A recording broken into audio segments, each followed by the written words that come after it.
한국에 대한 메시지 나누면 또 정치 얘기하는구나 그렇게 생각하실 텐데,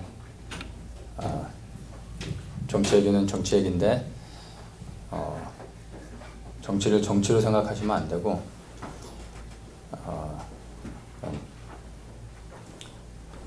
정치의 그 밑에 흐르고 있는 것들이 이제 사상과 이념으로 정치가 이제 돌아가잖아요. 근데 그 사상과 이념 안에 종교가 들어가 있습니다. 종교라 말하면 이제 우리의 신앙의 자유를 이제 포함하는 거죠. 그래서 정치를 가만 보면 어느 순간 정치가 우리의 신앙의 자유를 통제하려고 하는 순간들이 있습니다. 그래서 그것을 분별하는 순간 교회는 정치를 해야 됩니다. 소리를 내야 됩니다. 그렇지 않으면 우리의 신앙의 자유가 억압을 받게 됩니다. 그래서 정치를 위해 정치를 하는 게 아니라 우리의 신앙의 자유를 지키기 위해서 정치를 해야 되는 것입니다. 근데 지금이 바로 교회가 소리를 내서 정치를 해야 될 시기입니다. 그게 한국이 처한 상황이고요.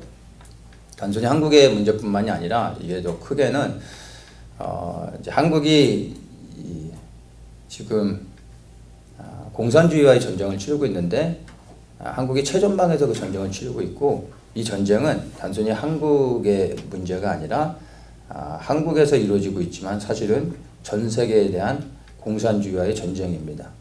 그래서 이것을 이제 단순히 사상으로 보는 것이 아니라 그 뒤의 역사는 악한 영의 세력들, 크게는 공산주의 뒤에 이제 사단이 있고요. 또 이 공산주의와 맞서고 있는 대표되는 나라가 미국이죠. 미국은 사실 하나님의 나라를 대변하는 지금 상황 가운데서 공산주의와 자유민주주의, 하나님의 나라와 사단의 나라가 지금 싸우고 있는 상황입니다. 그래서 우리가 이것들을 크게 보고 대한민국의 상황들을 좀 우리가 좀 분별해서 보아야 합니다. 그래서 이번 주에 좀 주시는 마음이 있어서 잠깐 좀 나누려고 하는데, 저도 정리는 잘 안 됐습니다. 그냥 주신 마음 그냥 좀 나누도록 하겠습니다. 제가 얼마 전에 재미난 이야기를 좀 듣게 됐어요. 아시는 분한테 드라마 이야기를 좀 듣게 됐는데, 한국에서 2009년에 선덕여왕이라는 드라마가 굉장히 이제 흥행을 했었다고 합니다. 이게 이제 2009년에 방송된 건데, 선덕여왕 하면 이제 그 한국 최초, 그러니까 한국이 아니라 우리 한민족 최초로 여자가 이제 왕이 되는 이야기죠. 그게 이제 상영이 됐었는데, 평균 시청률이 35%, 많을 때는 거의 뭐 45% 이상까지 갈 정도로 영화가 아니라 드라마가 굉장히 흥행했다고 합니다. 그게 이제 2009년도 얘기고요. 그 다음에 2010년도에 대물이라는 또 드라마가 한국에서 또 유행을 했었다고 합니다. 대물이 대통령 만들기 프로젝트 뭐 이런 의미라고 하는데, 여자 대통령을 만드는 그런 이제 드라마 내용이라고 합니다. 그래서 한 여성이 이제 정치인이 되고 그 다음에 여자 대통령이 되어져서 성공적으로 이제 그 대통령의 역할을 하는 뭐 이제 그런 영화 이제 드라마였다고 합니다. 이게 평균 시청률도 25% 이상, 굉장히 또 25%면 높은 거죠. 그게 이제 2010년에서 11년까지 한 2년 정도에 걸쳐서 드라마가 이제 상영이 됐었다고 합니다. 자, 그 다음에 2012년도에 무슨 일이 있었냐면 이제 박근혜 대통령이 당선이 됐죠. 여자로서 처음으로 이제 대통령이 당선이 됐습니다.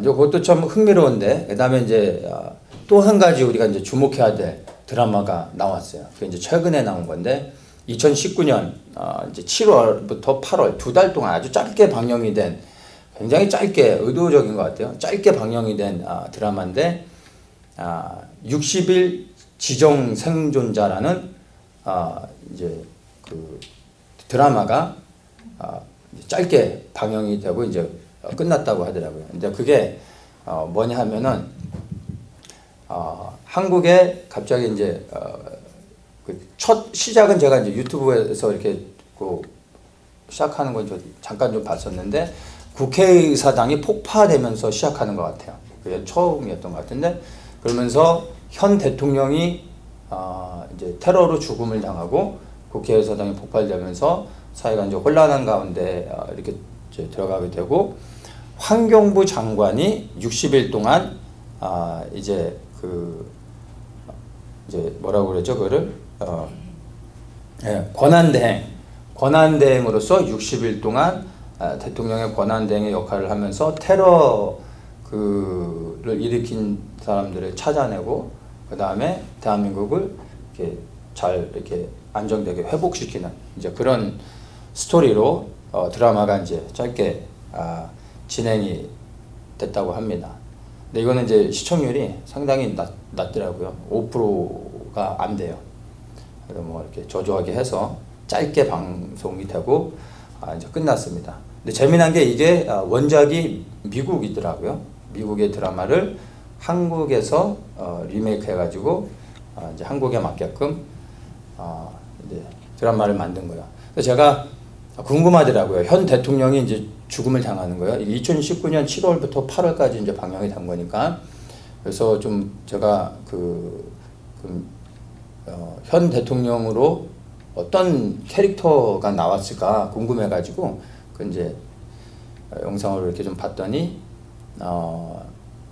여자가 아니라 이제 남자고 나이도 이제 지긋이 있는, 쉽게 얘기해서 지금의 한국의 문재인하고 비슷한 캐릭터로 이렇게 좀 그려지고 있는 것을 보게 됐습니다.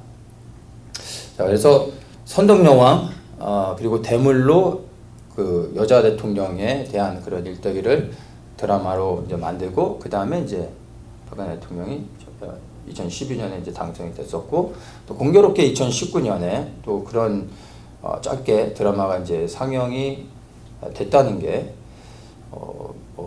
TV를 안 봐서 잘 모르겠지만 그런 시나리오의 드라마가 흔치는 않은 걸로 알고 있는데, 또 그런 드라마가 짧게 이제 방영이 됐다고 해서 좀 관심을 갖고 주목해서 이렇게 그 이야기를 좀 들었었는데, 좀 시사하는, 그리고 또 뭔가 암시하는 것들이 있지 않나 생각을 합니다. 왜냐하면 아시는 분들은 또 아시겠지만 미디어를 통해서 어떤 앞으로 일어날 일들, 또 일으키기 원하는 일들을 미디어를 통해서 이렇게 암시를 주고, 그 다음에 실제로 그런 어떤 일들이 일어나게 하는 그런 것들을 또 아시는 분들은 아실 겁니다. 원래 이게 이제 하나님이 하시는 방식이죠. 하나님께서 항상 먼저 말씀하신 다음에 그 말씀을 성취해 가십니다. 그래서 말씀하시고 성취하심으로 하나님의 하나님 되심을 드러내시는 거죠. 그게 하나님의 역사하심이죠. 그래서 이 성경을 보면, 성경은 하나님께서 모든 걸 먼저 말씀으로 선포하시고 그 선포하신 것을 이루어가는 겁니다. 그래서 성경을 보면 정말 창세기부터 하나님께서 선포하신 말씀들이 있고, 그 말씀들이 우리 이 성경의 역사를 통해서 하나하나 다 성취되어져 가고 있는 것을 우리가 성경을 통해서 너무나 분명히 보는 거예요. 이 성경을 그냥 보는 것이 아니라 하나님이 무엇을 말씀하셨고, 그리고 또 무엇을 성취해 가고 계시며 마지막으로 성취할 게 무엇인지를 보면 인류의 역사가 어떻게 흘러가고 있는지, 그리고 우리가 어느 시점에 왔는지를 정확히 볼 수 있고, 그리고 성경을 보는 새로운 안목들을 이제 갖게 됩니다. 그러면 정말 우리 시대가 성경에서 말하고 있는 어떤 시대인지를 잘 볼 수가 있는 거죠. 근데 이게 하나님이 일하시는 방식인데, 사단도 늘 하나님을 모방을 하죠. 그래서 이제 하나님을 카피해서 자기도 하나님과 같이 되고 싶어서 하나님 방식으로 자기가 먼저 일으키기 원하는 일들을 암시를 줍니다. 근데 그게 대부분 이제 미디어를 통해서 그렇게 암시를 주고, 그 다음에 그것들을 이제 성취해 가려고 하죠. 근데 그대로 뭐 사단이 계획된 대로 되어지는 건 아니고, 하나님께서 허락하시는 범위 내에서 되어지는 것도 있고 또 안 되어지는 것, 하나님 막으시는 것들도 있습니다. 그래서 이제 그것들을 보면은 단순히 그 짧은 드라마지만, 뭐 제가 영화를 보지 않아서 잘 모르겠지만 이것을 그냥 넘길 수 있는 게 아니라 조금은 우리가 좀 주목해 봐도 될 만한 그런 게 아닌가. 근데 또 하필 또 원작이 미국이에요. 그리고 한국에서 상영이 됐고, 미국이 계획하고 한국에서 이루어지고 뭐 그런 게 아닌가. 뭐 이런 여러 가지 좀 생각들이 들더라고요. 그래서 이제 이야기를 딱 들으면서 제가 이제 떠올랐었던 것이, 몇 년 전에 이제 박근혜 대통령이 탄핵 당하고 바로 그 후에 제가 그 한국 대통령의 역대 대통령들 중에서 그 어떤 패턴이 있었던 것들을 좀 이렇게 말씀 가운데 나눴었던 것들이 있는데 그게 또 그 드라마와 연결돼서 딱 생각이 나더라고요. 그래서 제가 그거를 좀 다시 좀 짧게 어떤 내용이었는지 좀 그걸 좀 나누고 싶은데 이 대한민국의 지금까지의 역대 대통령들이 12명이었죠. 이승만 대통령을 시작해서 이제 문재인까지 해서 12명인데요. 그 흐름 안에서 이제 좀 이렇게 그 어떤 그 패턴이 하나 있는데 그게 이제 주목해 봐야 될 그 대통령이 윤보선하고 최기화 대통령입니다. 이 두 대통령을 보면 동일하게 반복되는 어떤 패턴들이 있어요. 이게 뭐냐면은 이 윤보선과 최기화 이 두 분의 대통령은 조기 당선으로 대통령이 되신 분들입니다. 전임 대통령이 임기를 다 마치지 못해서 조기 선거를 통해 당선이 되신 분들이에요. 그래서 이게 똑같은 이제 패턴이고 윤보선 대통령은 이승만 대통령이 하야를 해서 당선이 됐죠. 그리고 최기화 대통령은 박정희 대통령이 이제 서거를 해서 당선이 됐습니다. 그 다음에 이제 조기 선거를 통해서 당선이 된 대통령들은 임기를 다 마치지 못하고 중간에 이제 다 물러났습니다. 그게 이제 동일한 패턴인데 그래서 윤보선 대통령은 1년 7개월 했고 최기화 대통령은 8개월 정도 하고 이제 사임을 하게 됐죠. 자의적으로 사임한 게 아니라 이제 물러날 수밖에 없는 상황이 됐었죠. 자, 그리고 이 두 대통령의 또 공통된 한 가지가 물러나게 된 것이 그 군사 정권에 의해서 강제적으로 사임을 하게 됐다라는 것입니다. 그래서 윤보선은 박정희 군사 정권을 통해서 이제 물러나게 됐고 최기화는 전두환 군사 정권을 통해서 물러나게 됐습니다. 그래서 이제 박정희는 5.16 군사 정변이라고 보통 얘기하죠. 5.16을 통해서 정권을 장악하고 이제 새롭게 이제 대한민국 그걸 이제 시작하게 되고 그다음에 이제 전두환은 5.17 쿠데타를 통해서 이제 정권을 장악하죠. 근데 이 5.17 우리 전두환 하면은 이제 12.12 사태를 주로 더 많이 생각하는데 12.12는 이제 그 5.17 있기 전해 1979년에 있었던 거죠. 그거는 이제 군부를 장악하기 위한 쿠데타였고 그 군부를 장악하고 난 다음에 그 다음에 5월 17일에 이제 정권을 장악하기 위해 쿠데타를 이제 일으키고 그 다음에 계엄령을 선포하고 제5공화국을 시작하게 되죠. 그래서 정권을 장악한 건 5.17입니다. 그래서 그 보면은 또 재미난 게 정권 장악은 다 5월 달에 했어요. 지금 이제 9월이니까 내년 5월? 내년 5월에 날씨가 좋아야 될 텐데. 하여튼 뭐 이제 좀 그런 것들도 한번 좀 생각하게 돼보고요. 그래서 그런 좀 패턴을 보면 조기 선거로 당선되셨던 분들은 어쨌든 임기를 다 마치지 못하고 군사 정권에 의해서 다 물러나게 됐다라는 것을 이 두 분의 전직 대통령을 통해서 우리가 이제 볼 수 있는 패턴입니다. 이제 왜 이걸 얘기하냐면 우리가 이제 문재인을 좀 주목해 보기 위해서입니다. 왜냐하면 문재인도 정상적인 그 선거를 통해서 된 게 아니라 조기 선거를 통해서 당선이 됐죠. 네, 그래서 이 두 번의 패턴과 연속되어지는 세 번째 사례에 해당되는 인물인 겁니다.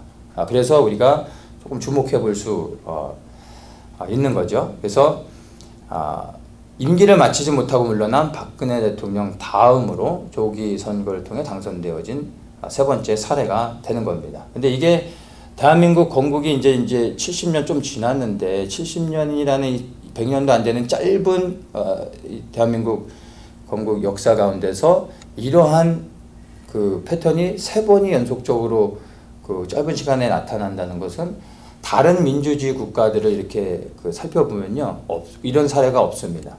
뭐 유럽이나 이런 데들은 벌써 200년, 300년 이상의 이제 자유민주주의 체제가 이렇게 흘러왔죠. 근데 그 어떤 나라도 이 대한민국처럼 3번의 이렇게 동일한 패턴들이 나타나는 것은 없습니다. 그러니까 그만큼 이제 대한민국이 경량 속에서 이제 살아가고 있다는 것을 볼 수가 있는 거죠. 그래서 어쨌든 이 과거의 패턴들을 보면 문재인도 지금 그 동일한 흐름 안에서 가고 있는데 뭐 꼭 그렇게 된다는 게 아니라 그렇게 되어질 가능성들도 충분히 있다라는 겁니다. 근데 그게 이 지금의 패턴을 보면 뭐 내년 5월일 수도 있지 않을까, 뭐 꼭 그래야 된다는 거나 그럴 것이다라고 말하는 게 아니라 뭐 그랬으면 좋겠어요. 그런 일들이 있을 수도 있겠구나 하는 생각을 이 드라마 얘기를 들으면서 좀 하게 됐습니다. 왜 또 드라마가 그런 드라마를 또 그 하게 됐을까? 또 궁금해지더라고요. 자, 근데 이제 만약에 실제적으로 그 문재인이 임기를 다 마치지 못하고 물러나게 되면 이제 그 다음에 이제 세워질 이제 대통령이 한국의 13번째 대통령이 되는 거죠. 근데 이 13번째도 사실은 의미가 있는 거예요. 13이라는 숫자가 그 이제 마지막 그 완전수를 의미하거든요. 그러니까 하나님, 그러니까 아버지라는 의미도 있고 여호와 하나님이라는 의미도 있는데 또 다른 의미가 많은 것들을 이렇게 연합하다, 하나로 묶다라는 의미가 있습니다. 그래서 13번째 세워지는 대통령은 지금 나눠져 있는 한국을 하나로 묶는 그런 대통령이 될 수 있지 않을까라는 생각을 해보게 됩니다. 지금 한국이 아시는 것처럼 좌파와 우파로 나눠져 있고 태극기와 촛불로 진보와 보수로 이렇게 나눠져 있잖아요. 그래서 사실 대한민국 굉장히 아픔 가운데 있는데 이 나눠져 있는 대한민국을 하나로 품고 연합케 하는 그런 대통령이 되어지지 않을까. 그리고 더 나아가 지금 남과 북이 나눠져 있는데 남과 북을 하나로 정말로 자유민주주의 체제 안에서 통일할 수 있는 그런 대통령이 나오지 않을까, 뭐 그런 것을 의미하지 않을까, 먼저 그런 생각도 좀 해보게 됩니다. 그래서 어쨌든 이 드라마 얘기를 들으면서 이제 이 대통령의 그 패턴들 다시 한번 생각나면서 괜히 좀 기대하는 마음도 생기고 그러면서 사실 조금 이 부분에 대해서 이 한국의 상황들 다시 좀 생각하면서 지금의 그 한국의 상황들을 좀 새롭게 좀 한번 보는 시간들을 좀 갖게 됐습니다. 지금의 이제 한국은요, 예전에 우리가 알고 있었던 자유민주주의 체제의 대한민국이 아닙니다. 그래서 탄핵 전후로, 박근혜 대통령의 탄핵 전후로 대한민국은 완전히 다른 나라가 되어졌습니다. 그래서 박근혜 대통령의 탄핵은 한국이 자유와 법치를 버리고 혁명을 선택했다라고 우리가 이제 봐야 됩니다. 이 혁명을 통해서 자유와 번영 그리고 어떤 또 새로운 어떤 기회들을 얻을 것으로 사람들이 생각을 했지만 사실 지금 돌아온 것들은 전혀 다른 것들이라는 것을 알 수가 있습니다. 사실 혁명의 끝은 소수의 절대 권력들을 위한 국민의 통제라는 것을 공산주의를 보면 분명히 알 수 있습니다. 지금 한국이 그러한 상황 가운데 가고 있는 것을 우리가 볼 수가 있죠. 그래서 이 대한민국은 현재 자유와 법치를 버리고서요, 그런 가치들을 버리고 공산주의를 향해서 정말로 앞으로 치닫고 있다는 것을 우리가 부인할 수가 없습니다. 그래서 어떻게 보면 상징적인 거지만 박근혜 대통령이 석방되기 전까지는 대한민국은 자유민주주의 국가가 아니다라는 것을 좀 생각해야 되고, 무엇보다도 이제 자유민주주의 체제를 다시 회복하고 법치를 회복하기 위해서는 박근혜 대통령이 이제 석방되어야 된다는 상징적인 의미가 있지 않나, 이제 좀 그렇게 생각을 합니다. 그러면서 이제 뭐 다 아시겠지만 이제 최근에 좀 그 이슈가 됐던 게 이제 조국 법무부 장관으로 이제 임명한 사건, 그것 때문에 이제 뭐 말도 많죠.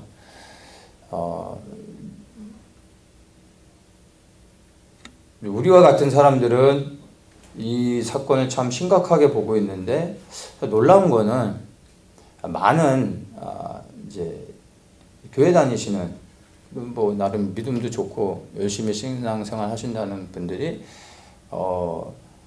참 이 조국의 임명에 대해서, 조국을 이제 법무장관으로 임명한 것에 대해서 굉장히 뭐 당연한 것으로, 그리고 그것이 잘된 것으로 이렇게 생각하시는 분들이 참 많아요. 그래서 예수님을 믿으면서도 사상적으로 이렇게 경도되어져서 미혹되어 있는 사람들이 참 많다는 것을 좀 생각하게 됐는데, 제가 이제 조국이 그 법무부 장관으로 이제 임명되는 그 과정 가운데서 그냥 짧게 그냥 그 뉴스 기사 몇 가지를 통해서 이 사람과 이 가족들의 비리들, 이런 것들을 좀 보게 되면서 그것들을 좀 자세하게 좀 이렇게 좀 얘기를 좀 할까 하다가 그런 거는 별로 의미가 없을 것 같고, 뭐 그런 얘기는 안 하고요. 어쨌든 뭐 기사를 보시면 아시겠지만은 조국뿐만이 아니라 그 가족들의 부정부패는 생각보다 아주 심각합니다. 근데 그게 그냥 개인으로 살아가면 뭐 그냥 덮고 넘어갈 수도 있는 거지만, 법무부 장관이라는 한나라의 고위 공직자로서 세워지기에는 절대로 있을 수 없는 일인데 세워졌죠. 참 이 세워지는 과정을 보면서 저는 이제 정유라와 최순실이 생각이 나더라고요. 그 사람들과 비교해 보면은 정말 그 사람들은 어떻게 보면은 양반이에요. 그런데 조국이 세워진 거 보면은 만약에 박근혜 정권 때 이런 일이 일어났으면 어떻게 됐을까 생각을 해보게 됩니다.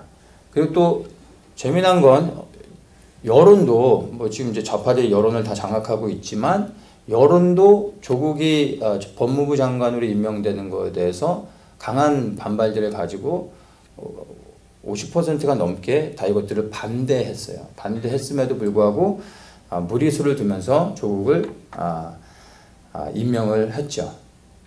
그래서 이제 임명을 하면서 문재인이 얘기한 게, 조국을 임명한 이유는 검찰 개혁을 완수하게 하기 위해서 조국을 법무부 장관으로 세웠다, 이제 그런 얘기를 했죠. 그래서 검찰 개혁을 위해 공수처를 이제 신설하고 검찰 개혁을 하겠다라고 얘기하는데, 전에 좀 뭐 한번 얘기했었지만, 공수처를 세우는 이유는 말은 살아있는 권력도 견제하고 통제하기 위해서라고 말을 하죠. 그러면서 이제 공수처를 세우고 검찰 개혁을 이제 진행한다고 하는데, 가만 보면 뭐 그 말의 의미는 이해가 돼요. 그것도 또 어떻게 보면 그 말에 로만 이야기를 하자면 사실 필요한 거죠.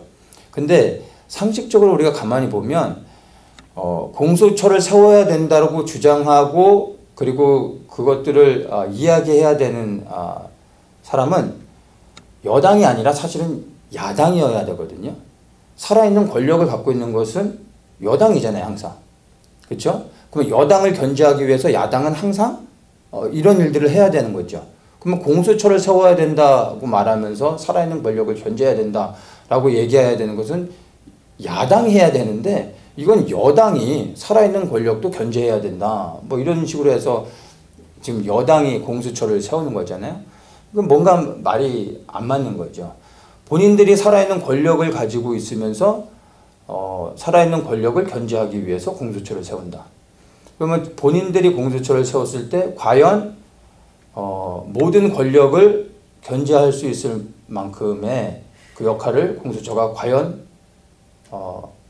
감당할 수 있을까? 상식적으로 생각해봐도 안 되는 거죠.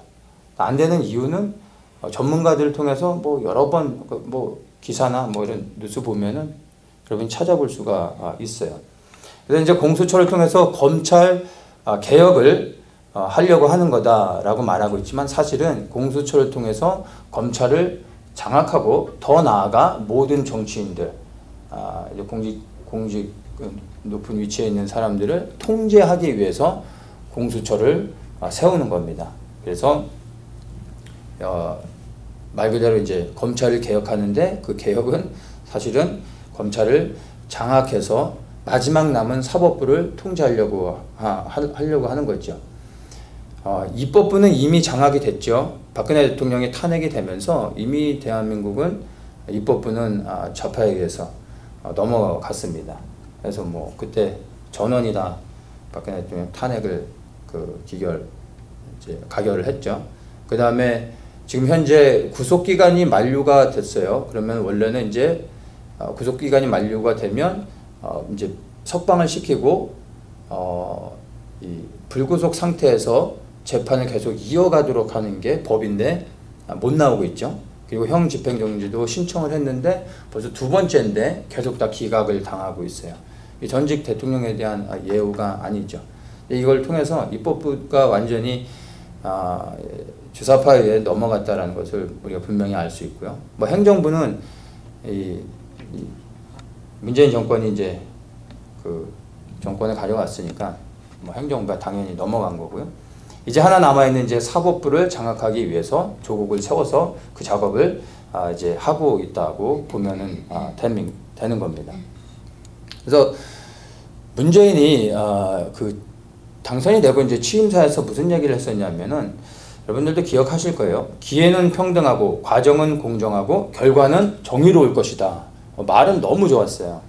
근데 지금 2년이 지난 시간 정말로 우리가 상식적으로 문재인 정권이 했던 것들을 보면 말 그대로 기회가 평등하고 과정은 공정하고 결과는 정의로웠는지를 보면요. 전혀 아니라는 것을 다 알 수가 있죠. 어떤 팩트를 얘기하면은 문재인 정권이 출범한 이후에 청문회를 거치지 않고 임명된 장관급의 인사가 22명이나 됩니다. 조국 같은 경우도 이 법무부 장관은 사실 세울 수 없을 만큼의 심각한 도덕적인 문제들이 있고 그 문제가 해결되지 않고 수사에 계속 수사가 진행되고 있음에도 불구하고 강행해서 법무부 장관으로 세웠다는 것은 사실은 심각한 문제가 있는 거죠. 근데 이 조국을 임명하기 전에 뉴스를 봤더니 그 8일 날 메아리라는 이제 북한의 선전 매체가 있는데 거기서 조국의 임명을 촉구하는 성명서를 그렇게 내놨었더라고요. 그리고 나서 그 다음날 기습적으로 9일 날에 임명을 한 겁니다. 근데 이 메아리는 대남 공작을 담당하는 통일전선부 산하의 언론기관입니다. 그래서 주로 이제 여러 이제 언론 이제 북한에서 운영하는 여러 언론 기관들이 있는데 여기서 뭔가 떠들면 그게 이제 한국에 있는 주타파 세력들에 대한 어떤 이제 메시지가 되는 거죠. 그러면 그걸 듣고 이들이 이제 행동을 취하는 겁니다. 근데 8일 날에 그 얘기를 했더니 9일 날에 임명을 하게 됐습니다. 근데 또 공교롭게 조국이 법무부 장관으로 임명된 날이요. 9일이에요. 9일. 근데 이 9일이 9월 9일이 1948년 9월 9일이 북한 정권이 수립된 날입니다. 그래서 이제 올해 이제 9월 9일이 며칠 전에 지났죠. 이제 북한 정권 수립된 지 이제 71년째 되는 거죠. 근데 이 9일 날에 대한민국의 법무부 장관은 사회주의자라고 스스로 말하는 조국이라는 인물을 법무부 장관으로 세웠다는 것입니다. 근데 이게 굉장히 상징적으로 의미가 있는 거죠.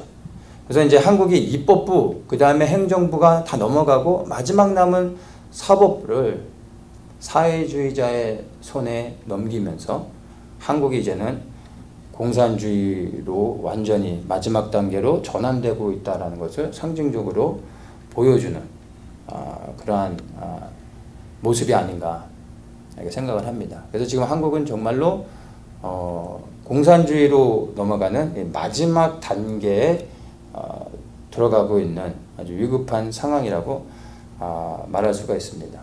그래서 이 상태로 계속하면요, 머지않은 시간에 결국에는 한 국가 안에 두 개의 체제를 인정하는 시스템이 작동되게 될 겁니다. 이미 그것들은 얘기가 이제 점점 구체적으로 나오기 시작하고, 그러니까 한국과 북한은 원래 한민족이니까 그냥 하나의 국가로 하고 그리고 체제는 다르니까 서로 인정하고 그러면서 평화롭게 가자. 이렇게 이제 시작을 하는 거죠. 모양은 좋은 것 같지만 그러나 위에는 공산주의고 밑에는 자유주의인데 이 두 체제가 함께 연합한다라는 것은요. 결론적으로는 마지막에는 공산주의만 남게 되는 겁니다. 그게 연방제 통일로 결국에는 그렇게 가는 거죠.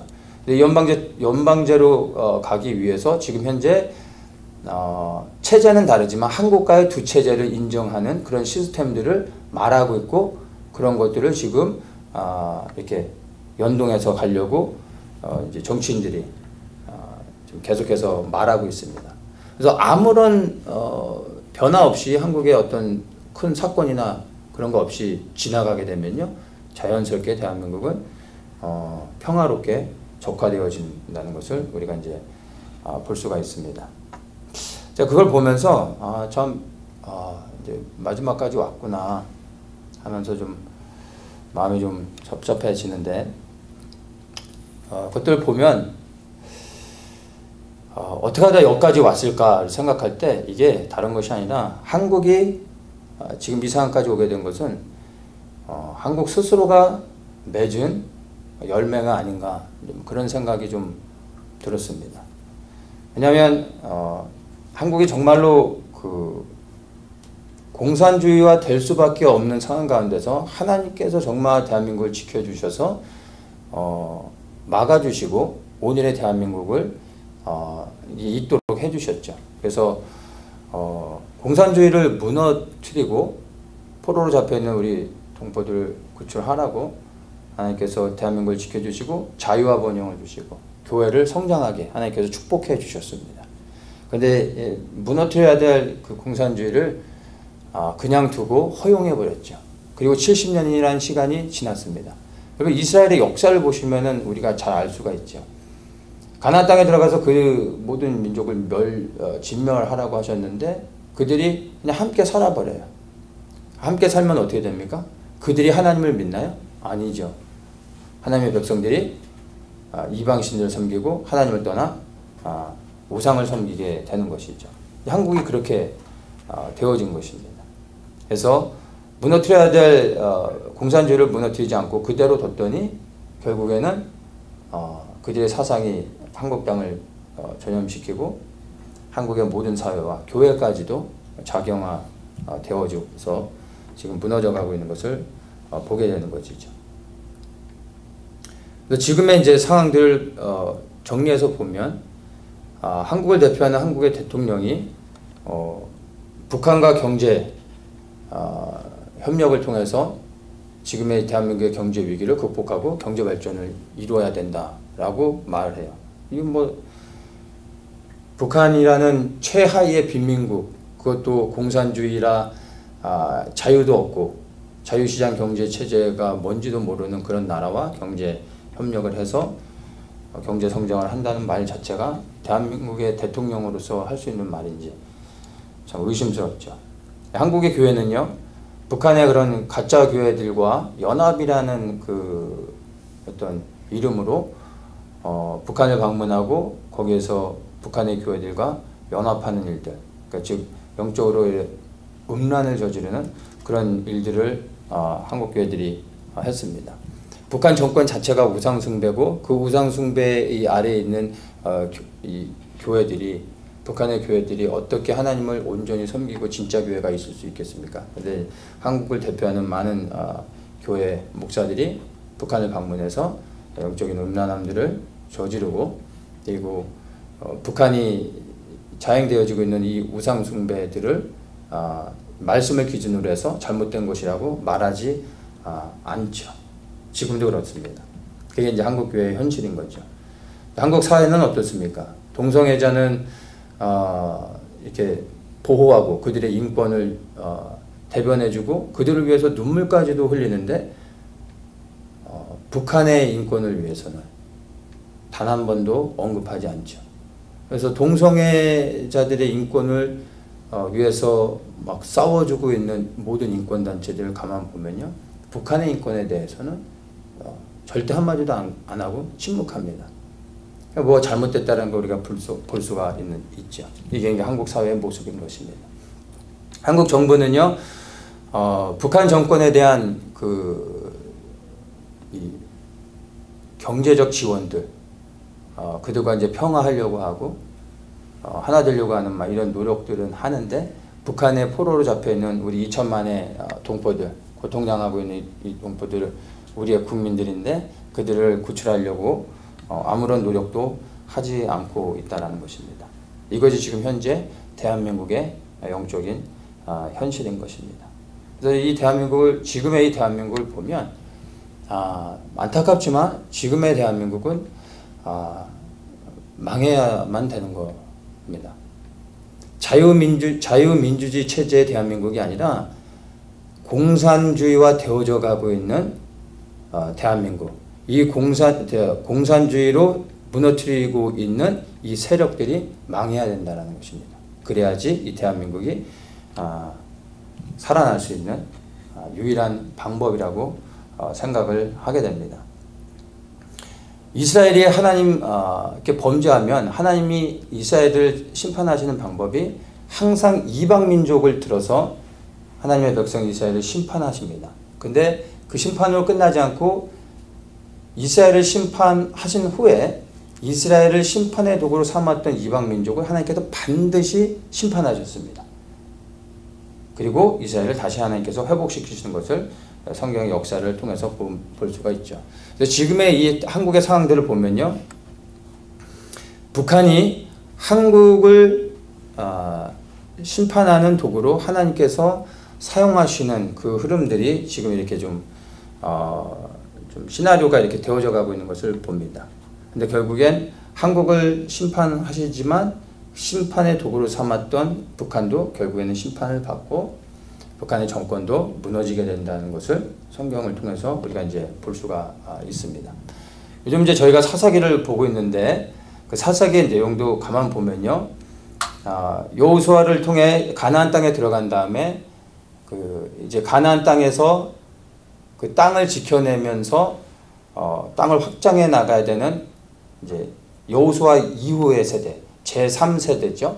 이 3세대들이 하나님을 알지 못했다라고 성경은 이야기합니다. 그게 이제 사사기의 시작인 거예요. 그러니까 여호수아 세대가 경험했던 그 하나님을 그 가나안 땅에 들어갔던 세대들은 알지 못했습니다. 그런데 이들이 하나님을 알지 못해서 그 땅에 이 가나안의 이방 민족을 하나님께서 남겨놓으셨다라고 성경에서 말합니다. 그러면서 사사기가 진행이 되어집니다. 그 남겨진 이방 민족을 통해서 하나님께서 이스라엘 백성들을 괴롭히게 하시고 그들을 통해 고난을 받게 하시고 그 고통 가운데서 이스라엘 백성들이 하나님을 부르고 하나님을 찾게 하시고 그리고 그들이 하나님을 찾을 때 하나님이 만나주시고 그들을 구원해 주심으로 그들이 그 고난의 현장 가운데서 하나님을 알아가고 하나님의 구원을 경험하고 하나님께 돌아오게 하시는 그런 역사들이 있음을 사사기를 통해서 우리가 이제 볼 수가 있습니다. 근데 이게 지금 한국에 처해진 상황이 아닌가 생각을 하게 됩니다. 사실 한국에는 교회들이 너무나 넘쳐나게 많이 있지만 오늘날의 수많은 한국 교회들이 과연 하나님을 제대로 알고 있는가 생각할 때 퀘션이 드는 겁니다. 많은 교회들이 있지만 정말 하나님을 진정으로 사랑하고 그 하나님을 아는 교회들이 얼마나 있는가 생각하게 되는 거죠. 근데 하나님께서 바로 그 사사기의 이스라엘 백성들을 만나주셨던 방법으로 남겨진 남아있었던 그 이방 민족들을 통해 결국엔 이스라엘 하나님의 백성들이 하나님께 돌아오게 하시고 또 하나님을 더 깊이 알아가고 하나님을 찾을 수 있도록 하셨다는 겁니다. 근데 그게 이스라엘 민족에게는 고통이었지만 사실은 그들에게는 하나님 앞에 나아갈 수 있는 그리고 하나님을 깊이 경험하고 하나님의 구원을 누릴 수 있는 하나님의 축복의 은혜였다는 것을 보게 됩니다. 그래서 지금 한국의 상황이 눈에 보여지는 것들은 이제는 정말로 절망의 상황 가운데 마지막으로 이렇게 치달아가고 있지만 사실은 오히려 우리가 이제는 새로운 소망, 가질 수 있지 않을까라는 생각을 하게 됩니다. 그러면서 연결해서 보는 게 한국에는 이제 하나님의 심판이 확정이 되어졌구나 라는 생각들을 하게 됩니다. 심판을 원하는 사람이 누가 있겠습니까? 그러나 그 심판이 심판으로 끝나고 멸망으로 그리고 끝을 맺는 게 아니라 그 심판을 통해 이스라엘 백성들을 돌아오게 하셨던 것처럼 이 심판을 통해 대한민국이 하나님을 알지 못하는 대한민국이 다시 하나님 앞에 돌아와 회복되어지고 죄를 회개하고 온전히 회복되어져서 하나님의 부르신 가운데 민족적으로 다시 일어날 수 있도록 한국교회를 깨우기 위해서 하나님께서 이런 심판을 허락하시는 것이 아닌가, 그런 과정 가운데 가고 있지 않은가 라는 생각을 좀 하게 됩니다. 안타깝게 많은 이제 중보자들이 지난 수년 동안을 정말 나라와 민족을 걱정하면서 기도했었는데 이제 제가 이제 아는 이제 한국에 계신 여러 이제 기도하시는 분들과 이렇게 좀 얘기해보고 들어보면 예전 같지는 않은 거예요. 기도하는데 많이들 낙심돼 있고 절망 가운데 있고 그리고 이제 좀 포기하는 마음들이 있고 그리고 확정되어진 심판들을 깨달으면서 이렇게 기도를 놓기도 하고 그런 이제 이야기들을 좀 많이 들으면서 좀 안타까운데 사실은 지금이야말로 정말 참된 중보자의 자세가 무엇인지를 깨닫고 이제는 정말로 중보자로 새롭게 일어나야 될 때가 아닌가 생각을 합니다. 그러니까 예전에는 지금까지 상황을 보면 어떤 사건들이 일어나면 그 사건을 놓고 한국의 어떤 새로운 위기가 터질 때 그 위기를 가지고 문제를 가지고 하나님 앞에 기도하는 그러니까 뒷수습하는 정도밖에 안 됐죠. 사건이 터지면 그걸 놓고 기도하고 또 갑자기 예상치 못했던 일들이 일어나면 또 그것들 놓고 기도하고. 근데 이렇게 기도하는 것은 결국엔 앞으로 나아가지 못하는 거거든요. 참된 중보자의 어떤 그 기도는요, 사실은 우리 눈앞에 펼쳐지고 있는 어떤 사건들, 문제들을 넘어서 지금 되어지고 있는 일들이 아니라 하나님의 뜻 안에서 이미 성취되어진 그리고 앞으로 성취되어질 것을 믿음으로 선포하고 믿으면서 기도할 수 있어야 됩니다. 그러니까 우리 눈에는 지금 대한민국이 무너져가고 있고 절망 가운데서 회복되어지지 않을 것처럼 보여지지만 우리가 바라봐야 될 건 뭐냐면 하나님은 이기셨다는 거죠. 그분은 승리하셨고 지금 공산주의가 전 세계적으로 하나님의 그 복음 행진을 막아내고 있지만 그 역사가 강력한 것 같지만 결국엔 이 공산주의도 하나님 앞에 무릎을 꿇게 될 것이고 하나님의 나라는 이 땅 가운데 반드시 임한다는 것입니다. 하나님은 승리하셨다는 겁니다. 근데 이것을 먼저 믿음으로 취하고 이 믿음 위에 서서 승리를 선포하며 기도하는 것이 참된 중보자의 자세인 것입니다. 근데 이것을 믿음으로 기도하는 것과 상황 가운데서 눌려서 쫓아가면서 기도하는 것은 똑같은 것을 기도해도 기도의 이 파워가 완전히 다른 것이죠. 지금은 정말로 우리 중보자들이 낙심하는 가운데서 포기할 때가 아니라 이해는 돼요. 왜냐하면 그 수년 동안 정말 오해를 받으면서 외롭게 이 하나님이 주신 마음으로 이렇게 기도를 해왔는데 기도한 대로 되어지지 않았잖아요. 하나도 기도한 대로 되어진 게 없죠.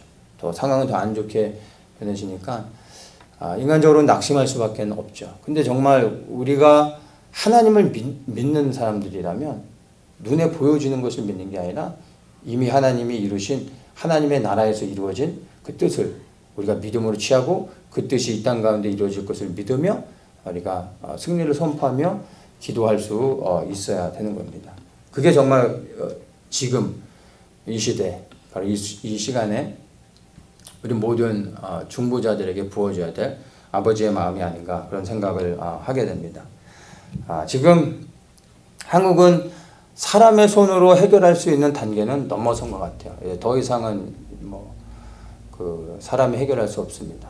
어떤 사람들은 여전히 정치인들을 바라보고 어떤 정치인이 이 문제를 해결할 수 있을 것처럼 어떤 사람이 어떤 그 기관이 어떠한 무리들이 이런 일을 이뤄내고 한국을 구출할 수 있을 것처럼 생각하지만 절대 그렇지 않습니다. 지금 한국의 상황은 사람이 해결할 수 있는 단계는 이미 넘어섰습니다.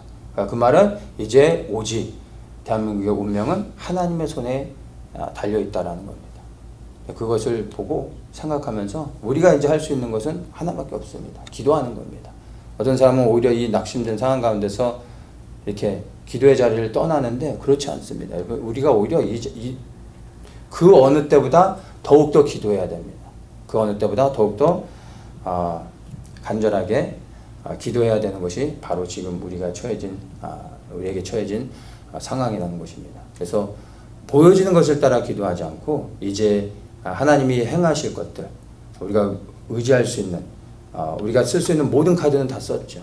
우리가 의지할 수 있는 유일한 분은 예수 그리스도밖에 없다는 것을 생각하고, 그리고 우리의 눈에는 이것이 해결될 수 없을 것처럼 보여지지만 하나님의 시간에 하나님께서 이미 승리하셨기 때문에 반드시 이 공산주의의 영을 무너뜨리고 북한을 구원하실 뿐만 아니라 저 중국도 무너뜨리고 복음의 행진은 이제 이 아시아를 넘어 저 예루살렘까지 나가게 하시는 그 일들을 반드시 행하실 것입니다. 그래서 우리가 이제는 보여지는 것을 가지고 기도하지 않고 보여지지 않지만 정말 이 땅에 임할 하나님의 영광스러운 나라를 위해서 그 어느 때보다도 더욱더 나라와 민족을 위해서 기도하면 좋겠습니다.